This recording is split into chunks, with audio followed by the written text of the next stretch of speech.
Hello नमस्कार। ब्रह्मी class के हिंदी विषय की बात करते हैं। हिंदी प्रतिपूर्ति। आपको पता है गद्य में 13 गो पाठ होता है, पद में भी 13 गो पाठ कविता होता है और गद्य में कथा कहानी होता है। इसमें जो प्रतिपूर्ति है ना, ये भी परीक्षा से रिलेटेड होता है बिहार बोर्ड से।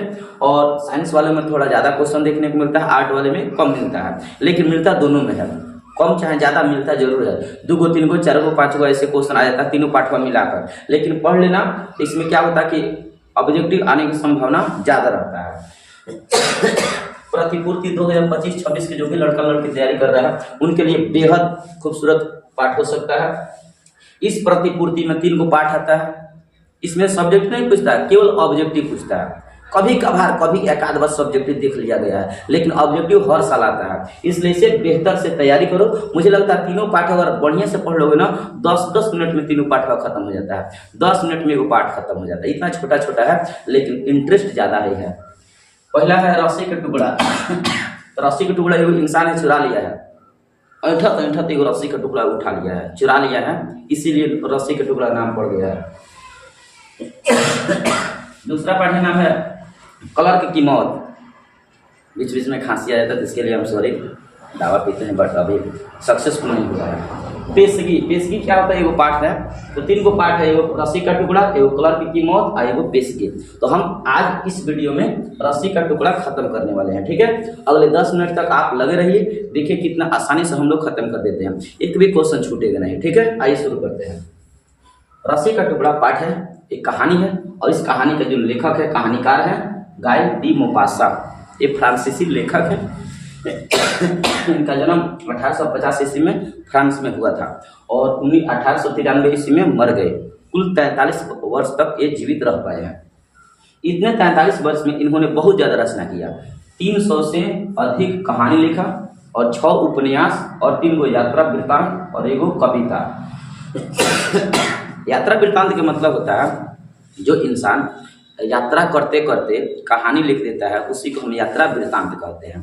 तो 300 कहानी, 6 गो उपन्यास, 3 गो यात्रा वृत्तांत और एगो कविता। ये ऑब्जेक्टिव में आपको याद रखना होगा। बस इतना ही उनका बात यह है। ये अपने जीवन काल में हमेशा कोशिश किए हैं कि बुर्जुआ वर्ग के समाज पर लिखा जाए। तो हमेशा अपने समय काल में जो भी ये रचना लिखा करते थे तो सब के सब बुर्जुआ वर्ग। बुर्जुआ वर्ग मतलब पूंजीपति और विकसित देश, विकासशील देशों के ऊपर सबसे ज्यादा ये कहानी लिखे हैं। उसी में से रस्सी का टुकड़ा एक ऐसे समाज पर एक कहानी लिखा गया है जो वर्षों से शोषित होती आ रही है। उस शोषित समाज के ऊपर लिखा गया है। जो कहीं बाजार करने जा रहा है वो समाज, उस सब के सब देखो तो उसका स्ट्रक्चर, उसका ढांचा, शरीर के ढांचा बिगड़ चुका है। इन लोगों को काम करते करते पूरा शरीर के जो बनावट होता है ना, टेढ़मेढ़ हो चुका है। इनका जो पैर जो होता है ना, पैर का हुलिया बिगड़ चुका है, टेढ़ा हो गया। ऐसा लगता है कि जो ऐंठन की बीमारी हो गया है, लकवा मार दिया। ऐसे ऐसे समाज में लोग रहते हैं, उन्हीं समाज के ऊपर ये बात लिखा गया है। अब देखिए क्या होता है। एक समय की बात है, गोदरविल जाने वाले है, नाम याद रखना, गोदरविल जाने वाले सड़क के किनारे एक उपनगर है। उस उपनगर में सप्ताह में एक बार मार्केट लगता था, जिसे हाट बोला गया पाठ में। गोदरविल जाने वाले सड़क के किनारे एक उपनगर है। इसी उपनगर में साप्ताहिक हाट लगता है। इस साप्ताहिक हाट में लोग अपने मवेशियों को ले जा रहे हैं बेचने के लिए। बहुत ज्यादा भीड़ लगता है फ्रांस में, बहुत ज्यादा। इस हाट में देखोगे तो हर एक मवेशी, चाहे बोका हो, चाहे बकरी हो, चाहे मुर्गा मुर्गी, गाय भैंस, पाड़ा पाड़ी, सब मवेशी बेचा जा रहा है। अपने अपने समाज के सभी वर्ग के लोग अपने अपने मवेशियों को बेचने के लिए इस गोदरविल हाट या उपनगर में पहुंच रहे हैं। सभी लोग अनाधुन जा रहे हैं बाजार में। क्यों जा रहे हैं? अपने मवेशियों को बेचने के लिए। देखते ये बाजार बहुत भीड़ लग जाता है, बहुत भीड़। इसी में कुछ पुरुष होते हैं जो आगे आगे रस्सी को पकड़ कर चल रहे हैं मवेशी को, और पीछे से उनकी बीवी, उनके सिर पर टुकड़ी है। उस टुकड़ी में देखो तो बतख मुर्गा झांक रहे हैं निकल कर। तो बीबी पीछे से लबदी लेकर ऐसे हाँक रही है और आगे आगे पति परमेश्वर रस्सी खींच कर लेकर जा रहे हैं मवेशियों को, गाय भैंसों के। कुछ बीबी ऐसी है जिसके गोदी में बालक है। बालक एक हाथ में रस्सी, पीछे से ऐसे हाँकते हाँकते जा रहे हैं। ऐसे चले जा रहे हैं। वहाँ जाने के बाद बाजार में अपन पूरा काम कर रहे हैं। अब इसके बाद क्या होता है, बाजार में जैसे जाते हैं तो औरत बैठ जाती है अपने मुर्गा मुर्गी बेचने के लिए। अब पति परमेश्वर बड़े बड़े मवेशियों को बेच रहे हैं। लोग आते हैं खरीदने के लिए, भाव मुलाई करते हैं, लेकिन खरीदते नहीं है, वैसा ही लौट जाते हैं। बहुत तकलीफ होता है एक औरत के ऊपर, जब मोल मुलाई करता है लेकिन खरीदता नहीं है। उसी समय क्या होता है, लेखक बता रहे हैं कि एक औरत है जो बहुत बढ़िया रथ पर आ रही है। रथ के बीच में औरत बैठी है और उस औरत के किनारे किनारे दो महापुरुष बैठे हैं जो उनकी रक्षा सुरक्षा करने के लिए तैनात हैं। अब वो लड़की, वो औरत जो बाजार घूमने के लिए आ रही है, दोनों हाथों से उस गाड़ी को पकड़ी हुई है ताकि हिचकोला में कहीं उलट ना जाए। ये भी दृश्य बोला गया है। घूमने फिरने के लिए एक बहुत महारानी की बेटी आ रही है घूमने फिरने, उस पर ज़्यादा टीका टिप्पणी नहीं किया गया, बस इतना ही है। लास्ट में क्या होता है, बाजार के सबसे लास्ट में बाजार के सभी लोग बाजार में आकर अपना सामान बेच रहे हैं। लास्ट में एगो मर्दाना आता है, उसका नाम है ब्रुत का मैत्र होसेकम। ये आता है सबसे लास्ट में। जैसे बाजार में एंट्री मारता है ना, तब ही बाजार में जैसे एंट्री मारने वाला था तब तक देख रहा है कि दुआरिया पर, बाजार के जो गेट होता है ना, उस दुआरी पर एगो रस्सी गिरा था, रस्सी का टुकड़ा पर इसका ध्यान जाता है। अभी झुक जाता है, उठा लेता है। जैसे उठाता तो इसके कमर में इतना ज़्यादा जोड़ों का दर्द है, कड़ाहते हुए उस रस्सी के टुकड़ा को उठाने का प्रयास कर रहा है। तब तक इसका नज़र मलांदे पर जाता है। कहाँ? मलांदे पर। मलांदे इसका हाल ही फिलहाल में बहुत बड़ा दुश्मन हुआ करता था। देख लेता है कि होसेकम कुछ चुरा रहा है। इससे लगता है मलांदे को लगता है कि होसेकम बहुत बड़का धन पा गया है, इसलिए उठा रहा है, अपने पतलून में डाल रहा है।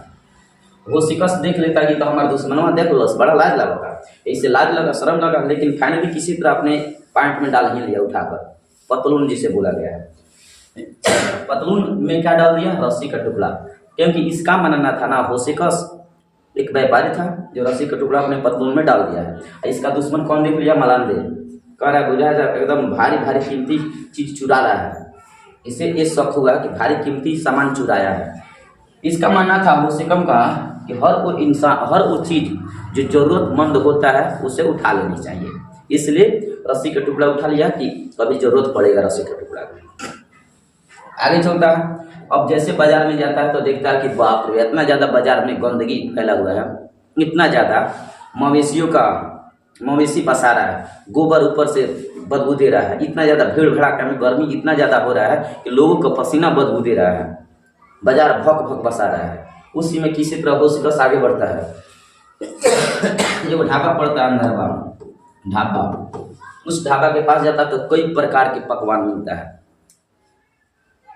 उसका सुगंध सुनकर मजा आ जाता है। फाइनली वहाँ चाय भी पीता है। चाय पीने के बाद क्या होता है कि एक आदमी के अचानक एक अनाउंसमेंट होता है कि एक आदमी का बहुत बड़का बटुआ भूल गया है। उस बटुआ किसका भूला था? हुलब्रेक का बटुआ भूल गया है, जिसमें 500 फ्रैंक, फ्रांस के जो मुद्रा होता है उसे फ्रैंक बोला जाता है, 500 फ्रैंक था और पानी वाले को 20 फ्रैंक इनाम दिया जाएगा। ये अनाउंसमेंट होता है। हम लोग को पता है, मार्केट में, बाजार में, मेला में जाते हैं तो कोई भूल जाता है तो बहुत बड़ा अनाउंसमेंट होता है कि फलाना के माँ या बीबी भूल गई है, आकर यहाँ से ले जाओ, ऐसा अनाउंसमेंट होता है। अब मलांदे क्या करता है? मेयर साहब, एगो मेयर है, उस मेला को, उस हाट को नियंत्रण करने वाले मेयर होते हैं, उस मेयर के पास जाकर कह देता है, देखिए साहब, होसेकम न दुआरिया पर से पता नहीं क्या उठा रहा था, लग रहा है कहीं बटुआ उठाया है। समझ ले, मलांदे तो पहले से दुश्मनी है इसका। कह देता है मेयर साहब से, तो मेयर साहब इसे बुलाते हैं, डांटते हैं, धमकी देते हैं। अब पूरा बात बताता है। इसका पतलून में हाथ लगाकर चेक किया जाता है तो रस से निकलता है। तो फाइनली कह देता है ठीक है कोई बात नहीं, लेकिन मेयर साहब डांट देते हैं, अभी भी तुम्हें जरूरत पड़ेगा कभी भी तो हम तुम्हें जरूर बुलाएंगे। वकील से बात करते हैं इसके बारे में, डांट कर भेज देता है होसेकस का। अब देखो, होसेकस का बहुत ज़्यादा इंसल्ट हुआ, बहुत ज़्यादा, क्योंकि जो इंसान कभी जीवन में कोई चीज़ नहीं चुराया हो और अचानक उसे चुराने का मौका मिले, मतलब अचानक उसे कई प्रकार के लोग उसके ऊपर ताना दे रहे हैं तो तकलीफ होता है। इसलिए क्या होता है ना कि लोग जहाँ जहाँ इनसे मिलते हैं ना कुछ बात पूछ देता है कि तुम ही चुराए हो क्या, ऐसे ऐसे बात सुनने को मिलता है। होशिकस पूरे बाजार के लोगों को जहाँ जहाँ इसे का मतलब अपना आदमी है वहाँ वहाँ बोलता था कि हम चोर नहीं हैं, हम नहीं चुराए हैं, हम तो रस्सी का टुकड़ा उठाए हैं। एक गलत फहमी है लोगों का कि हम बटुआ उठाए हैं, हमारे पास बटुआ नहीं है, हम नहीं चोरी किए हैं। लोगों को समझा रहे लेकिन लोग समझ नहीं पा रहे। लोग ना ना तेज चोरोले बड़े, ना तेज चोरोले बड़े, ऐसे ऐसे बोले होंगे। आगे चलता घर लौटने की जब बारी आता है तो पूरा रास्ता भर में यही समझाते आया है लोगों को, हम नहीं चुराए हैं, लोग हमारे ऊपर षड्यंत्र रच रहे हैं, हमारे पास किसी प्रकार के बटुआ नहीं है। फिर गांव में आता है, गांव में घूम घूम कर कहता है होशे कम कि हम नहीं चुराए हैं, नहीं चुराए हैं। इसका दर्द, इसका तकलीफ कोई समझने वाला नहीं होता है। बाद में सुबह न्यूज निकलता है अखबार में कि गोदरबिल जाने वाली सड़क के किनारे एक पशु व्यापारी बेत्रो होता है, उसका एक कर्मचारी है जिसका नाम है मारियस पोमेल। पशु व्यापारी का नाम क्या है? बेत्रो। इसका कर्मचारी है, असिस्टेंट कर्मचारी, उसका नाम है मारियस पोमेल। यही बटुआ को पाया था। उसमें कुछ 500 रुपया का 500 फ्रैंक रखा गया था और कुछ कागजाती व्यापार से संबंधित कागज रखा गया था। बटुआ में क्या रखा गया था बताओ? 500 फ्रैंक और व्यापार से संबंधित कागजात रखा गया था। तो मारियस पोमेल पाया हुआ होता है। बटुआ को कौन पालेगा? तो मारियस पोमेल बटुआ को पाया है जिसमें 500 फ्रैंक और व्यापारी से संबंधित कुछ कागजात था। ये क्या करता है? ले जाकर हुलब्रेक को दे देता है, और बदले में उससे 20 फ्रैंक इनाम दे दिया जाता है। सुबह में अखबार में न्यूज निकलता है कि बटुआ होशिकम नहीं पाया है, बटुआ को होशिकम नहीं चुराया था। उसके ऊपर बहुत गलती से उसके ऊपर षड्यंत्र रच दिया गया है। होशिकम एक प्रकार का निर्दोष व्यक्ति है, उसे निर्दोष घोषित किया जाता है। अखबार अब जैसे निकलता है तो अखबार लेकर पूरा गांव घूम कर दिखाता है, देखिए तो हम चुराए हैं, देखिए तो चुराए हैं। लोग विश्वास कर लेते हैं, ठीक है बात सही है, होशिकम नहीं चुराया था, वो तो कहीं गिरा था जो मारियस पोमेल पाया है और उसे लौटा दिया है। अगले दिन क्या होता है? दिसंबर के लास्ट में जाकर तब इसको बहुत खराब, बहुत हार्ड से हार्ड बीमारी से ग्रसित हो जाता है और जनवरी के शुरू में जाकर, जनवरी में आते आते बेचारा होशिकम मर जाता है। मरने के बाद ही पूरा हो जाता है, कहानी खत्म। इस प्रकार आपसे ऑब्जेक्टिव में कैसे क्वेश्चन पूछेगा सुनिए। 10-12 क्वेश्चन ऐसे पूछता है। पहला पूछेगा कि बटुआ किसका गिरा था, बताओगे हुलब्रेक का। पहला क्वेश्चन होगा बटुआ किसने पाया? मारियस पोमेल का। बटुआ में कितना पैसा था, कितना मुद्रा था? 500 फ्रैंक। पाने वाले को कितना इनाम दिया जाएगा? तो कहोगे 20 फ्रैंक। दूसरा, रस्सी का टुकड़ा किसने उठाया? तो होशिकम। कौन देखा था? मलांदे। एक बात सुन लो बाबू, ये जो मलांदे था ना, ये हाल ही में इसका दुश्मनी चल रहा था, क्योंकि जब व्यापार दोनों कर रहा था ना तो घोड़ा का जीन मलांदे को नहीं दिया था, इसलिए दुश्मनी दोनों में हो गया था।